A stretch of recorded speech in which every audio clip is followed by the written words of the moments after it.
Alright guys, welcome back to Really Bin Gaming and to my review of Formula 1 2020 about 10 months later or something. I'm not sure when it came out, March or something like that. I did get it not long after it came out, but at the end of the day, my channel's not a review channel. I'm not an official reviewer. I do these videos for my own fun and hopefully to help some people out. I'm sure there's plenty of people out there who haven't bought Formula 1 yet but may still be interested in buying it. So this is for all you guys anyway. So looking at the game, Formula 1 2020, obviously Formula 1 focused, but you've also got the option of doing a wee Formula 2 career there as well, so that's a nice addition there. You get plenty of options for your racing. You've got your driver career, you can an individual solo career, you can set up My Team where you set up your own Formula 1 team and run it and drive in it, including everything from hiring other drivers, getting sponsorships, doing research and development, etc, etc. It's reasonably in depth and a really reasonably good mode that. You can set up individual Grand Prix, you can set up custom championships, get in the time trial mode. There's multiplayer options. Again, you've got your weekly events set up by Codemasters that you can get involved in. You can get involved in organised leagues, ranked servers where obviously it goes the race results go towards your ranking within the Codemasters community, if you like, and unranked servers where it doesn't. You can play a LAN game with other people, you can play split screen. So again, plenty of options in the multiplayer as well. Loads of customization options. Your car liveries, characters and badges, you can customise that all down to how you like it. You can have a look at the cars within the showroom and you can see any replays and whatnot in the theatre mode. So that's your main gameplay options. Looking at the actual game options themselves, again, very, very comprehensive. There's loads and loads and loads of options for both your controllers and for the graphics. We'll come back to controllers in a minute.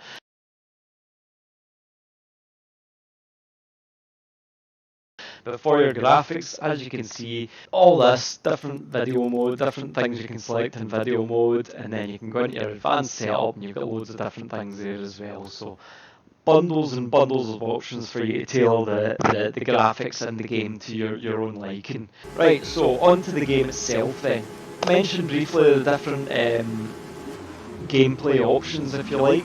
Your solo career or your My Team, your multiplayer, etc. So let's talk a bit more about the actual driving itself. So the force feedback and the driving physics to begin with. The driving physics, they're not great, they're not horrendous either, but they're certainly not great. Best way probably for me to describe the driving physics is to actually describe what happened to me in one of my first races in Formula 1. I went into the practice session and it said it was a wet session, rain was lashing down, so I just assumed that I would have wet tyres put on automatically, stupid me. So left the pits, was in the process of doing a few laps, getting around, no problems at all, not really any slides, not really any locking up in the brakes. Thought, oh, these wet tyres must be really good because it was fair lashing it down. It wasn't until I was actually about 3 laps in that I realised that I wasn't on wet tyres, I was actually on slicks. And yet I still had that level of grip in heavy rains, so yeah, the driving physics aren't the best, I'm not going to lie to you. The force feedback, again, especially when you first come into the game, the force feedback is terrible. Fucking terrible, it really is. It took me a good probably 10 to 15 minutes to get the force feedback set up to suit my wheel pedals set up, my driving style, if you like. Once I did that, it did make huge differences to the weight and the feel of the steering. Didn't really do an awful lot to improve the fidelity and the definition and the detail to the force feedback, but it did change the weight and the feel of the car and whatnot, so it did make it a much more enjoyable experience dialing it in. But again, it's not top of the line force feedback, it's not going to be out there challenging your Assetto Corsas, iRacings, R-Factors, etc. But it's enough to have fun with. The AI, best way to describe the AI in Formula 1 2020, I think, is inconsistent. You'll be on one track and you'll be struggling to keep up with the AI cars, and then the next track you're 5 seconds ahead of. There just seems to be no consistency to the AI whatsoever, and it's still suffering the old problem that I even from 8 years ago, I think it was that I played 2020, 7, 8 years ago, played 2012, sorry, Formula 1 2012, I always remember that there being the problem that their qualifying pace and their race pace were just too massively different. I mean, massively different. I always found that I could never qualify anywhere near the front of the pack at all, yet in the race I was blitzing past them. And that same issue, we're 8 years on, and that same issue is still here in Formula 1 2020. What the fuck's going on, Codemasters? Sort it out, man. Where's your fucking testers? Shocking. 2020, 8 years of this game and they've still not sorted that issue out. Poor show, man. It's not the only thing that they've not done right either. Graphics wise, the game's runs pretty smoothly. I get 100 plus frames per second on pretty high settings most of the time. What I did find is there's some unexplained stuttering every now and then, and it is just very, very subtle stuttering. A lot of people probably don't even notice it, but I very much do. And it can be quite off-putting. Again, game that's been around 8 years, they shouldn't be having that kind of problem. You know what I mean? That type of thing should be ironed out. Even after the 8 years, this game itself has been out a good 7 months or something like that. Why has there not been patches to sort these things out? Codemasters, lazy bastards. Another thing with AI as well is I find they're very, very aggressive during races. Now don't get me wrong, that's not a complaint, I've got no problem with aggressive driving, but the amount of times that you get hit by the AI cars during a race and then you get the penalty for it, it's fucking ridiculous.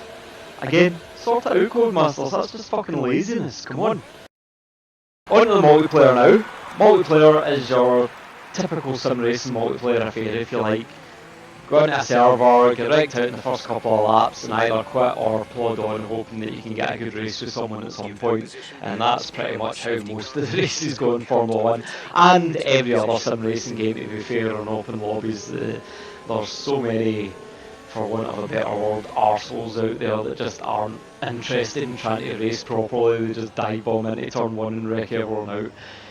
So it's not a problem exclusive to Formula 1 2020 that, but it is a problem that's here. Again, as with most other sim racers, in order to get some decent online racing, you're probably going to have to get into some kind of organised league. What I also found with the online multiplayer was that the penalty system was just a ridiculous joke. I did one race online where we got caught in a safety car. They brought a safety car out, so we're all running behind the safety car, and the guy behind me kept shunting me up the arse during this safety car period, and it ended up disqualifying me from the race because he hit me so many times up the arse. Fucking ridiculous. Again, just laziness on Codemasters' part, you know what I mean? Code the game properly, sort it out, you know? So overall, my impressions of the game, it is good. I've enjoyed my time in Formula 1 2020. I have enjoyed racing it despite the inconsistencies with the AI and whatnot, and despite the not great driving physics and force feedback.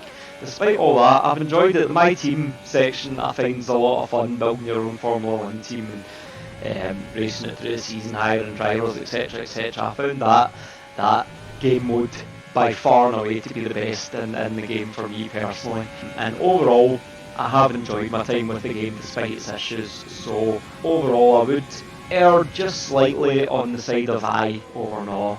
And it was close, to be fair. It was with all the issues it had, and another thing, still no mouse support. Codemasters, what the fuck? Game's been out forever. I've got a fucking PC, let me use my mouse. Fuck's sake, man. Anyway, that's probably a good note to end on. The game is an aye. I would recommend you buy it if you're into Formula 1. More if you're into Formula 1 than just into sim racing, to be honest. If you're just into sim racing and not specifically Formula 1, probably avoid it. But if you're into Formula 1 and or sim racing, then aye, it's probably worth a buy. There is some fun to be had here. Just don't expect it to be the most realistic experience that you're going to have sim racing, that's all. Anyway, I hope you enjoyed the video, guys. I hope it helped out in some way for someone. Give us a like, a subscribe, a comment, a share, all that jazz. And I shall catch you in the next one. Cheers. Bye.